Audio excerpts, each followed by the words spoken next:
ತಗೋಬೇಕು, ಯಾವ್ಯಾವ ಥರ ಯೋಜನೆಗಳನ್ನು ಅನುಸರಣೆ ಮಾಡ್ತಾ ಇದ್ದಾರೆ, ಯಾವ ಕ್ರಮಗಳನ್ನು ಆಯೋಜನೆ ಮಾಡ್ತಾ ಇದ್ದಾರೆ, ಇದು ಎಲ್ಲವನ್ನೂ DC ಅವರು ನನಗೆ ಲೆಟರ್ ಬರೀಬೇಕು. ಅದು ಮುಖ್ಯಮಂತ್ರಿಗಳು ಗಮನಕ್ಕೂ ಹೋಗುತ್ತೆ. ಈಗ ಈಗ ನೋಡಿ, ಕೋಲ್ಕತ್ತಾ ಇನ್ಸಿಡೆಂಟ್ ಆದಮೇಲೆ ನಾನು 31 ಜಿಲ್ಲೆಗಳಿಗೂ ಎಲ್ಲ ಜಿಲ್ಲೆಯ ಅಧಿಕಾರಿಗಳು COಗಳಿಗೆ ಲೆಟರ್ ಬರ್ತೀನಿ ಆಯೋಗದಿಂದ.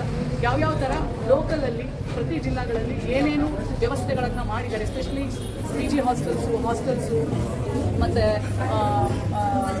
ಆಸ್ಪತ್ರೆಗಳಲ್ಲಿ, ಕಾಲೇಜ್ಗಳಲ್ಲಿ, ಶಾಲಾಗಳಲ್ಲಿ ಎಲ್ಲ ಕಡೆ ಯಾವ ಥರ ಭದ್ರತೆಯನ್ನು ಮತ್ತು ಸುರಕ್ಷತೆಯನ್ನು ಒದಗಿಸಿದ್ದಾರೆ.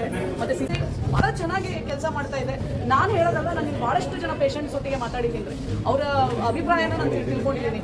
ಮೊದಲಿದ್ದ PHC ಕೆಲವರಿಗೂ ಈ PHCಗೂ ಭಾಳ ವ್ಯತ್ಯಾಸ ಇದೆ. ಮತ್ತು ಅದೇ ಅಲ್ಲದೆ ಅವರು even quality assurance cell national ಲೆವೆಲಲ್ಲೂ ಸಹ ಅವರಿಗೆ ಕ್ವಾಲಿಫಿಕೇಶನ್ ಸರ್ಟಿಫಿಕೇಟ್ ಸಿಕ್ಕಿದೆ. ಆಮೇಲೆ ಭಾಳ ಸ್ವಚ್ಛತೆಯನ್ನು ಸಹ ನೀವು ನೋಡಿ, ಯಾವ್ದಾರ PHC ಹೋದಾಗ ವಾಸನೆ ಬರ್ತಿರುತ್ತೆ, ಬಾತ್ರೂಮ್ಗಳು ಸರಿಯಾಗಿ ಸ್ವಚ್ಛ ಮಾಡಿದ್ರಲ್ಲ. ನೀವು ನಂಬೋದಿಲ್ಲ, ನಾನು ಎಂಥ PHC ನೋಡ್ತೀನಿ ಅಂತಂದರೆ ಇರೋ ಬಾತ್ರೂಮಲ್ಲೂ ಜನ ಯೂಸ್ ಮಾಡದೆ ಅದನ್ನು ಒಂದು ಡಮ್ಮಿ ಮಾಡಿರ್ತಾರೆ. ಆ ಥರ PHCಗಳನ್ನು ನಾನು ನೋಡಿದ್ದೀನಿ. ಹಾಗೆ ನೋಡಿದಾಗ ನಮ್ಮ ಕರ್ನಾಟಕದಲ್ಲಿ ಬಾಗಲಕೋಟೆ ಜಿಲ್ಲಾ ಕೆರೂರಿನ ಒಂದು PHC ಭಾಳ ಚೆನ್ನಾಗಿ ಕೆಲಸ ಮಾಡ್ತಾ ಇದೆ. ನನಗೆ ಅದರ ಮೇಲೆ ಭಾಳ ಗೌರವ ಇದೆ, ಅಭಿಮಾನ ಇದೆ. ಸರ್ಕಾರ ಸಿಗೋದು ಭಾಳ ಕಷ್ಟ. ಇನ್ನೊಂದು ಅರ್ಥ ಮಾಡ್ಕೋಬೇಕು ನೀವು,